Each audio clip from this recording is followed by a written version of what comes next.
السيسي عشان نواجه الفكر المتطرف ونواجه الإرهاب. ده الكلام اللي بيقولوه عننا بره، مش احنا اللي بنقوله والله. لا احنا رحنا اتفقنا معاه وقلنا له والله الناس مش مصدقانا فانت اطلع قول كلمتين، ولا الكلام ده. ده الناس دي هي بره اللي بتقول علينا كده، هم دول بيتكلموا عننا كده، بيتكلموا عن الرئيس عبد الفتاح السيسي بهذا الشكل.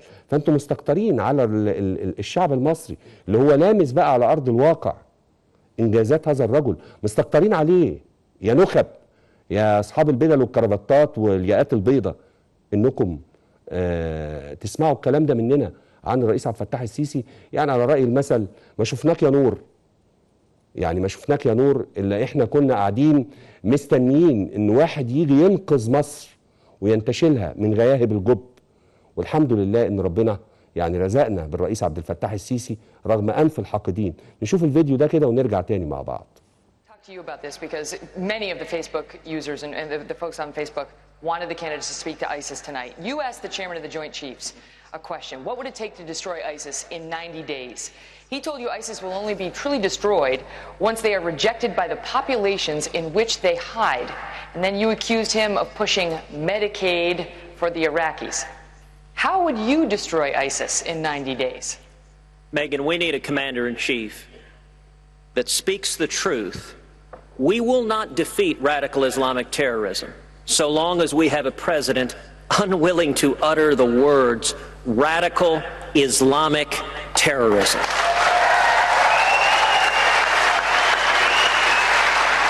When I asked General Dempsey, the chairman of the Joint Chiefs, what would be required militarily to destroy ISIS, he said there is no military solution. We need to change the conditions on the ground so that young men are not in poverty and susceptible to radicalization. That, with all due respect, is nonsense.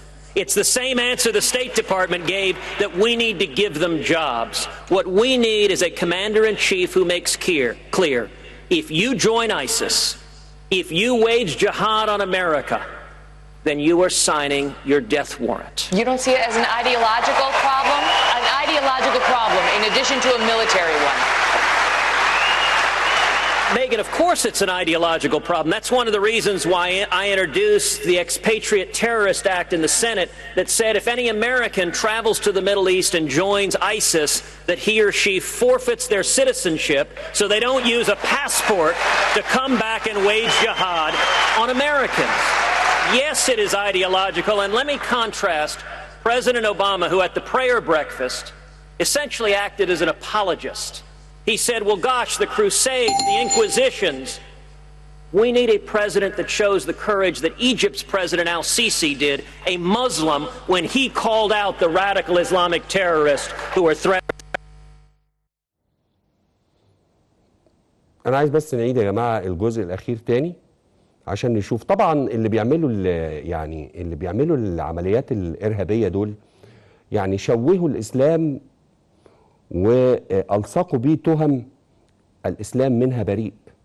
ولكن اللي انا عايز اقف عنده هنا، بيقول ليه ما يكونش عندنا رئيس زي الرئيس عبد الفتاح السيسي المسلم اللي هو قرر ان هو يواجه هذا الارهاب وهذا التطرف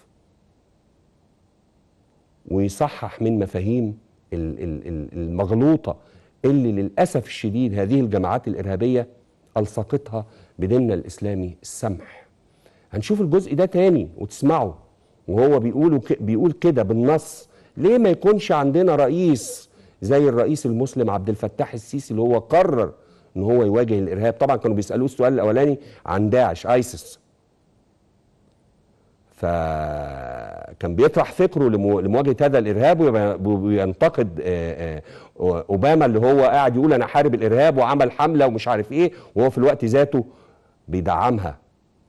هنشوف الجزء ده تاني كده عشان بس ايه تلاحظوا الراجل المرشح الجمهوري الامريكي ده بيتكلم وبيقول ايه، ليه ما يكونش عندنا رئيس زي الرئيس عبد الفتاح السيسي. هنشوف الجزء الصغير ده ونرجع تاني. That he or she forfeits their citizenship so they don't use a passport to come back and wage jihad on Americans.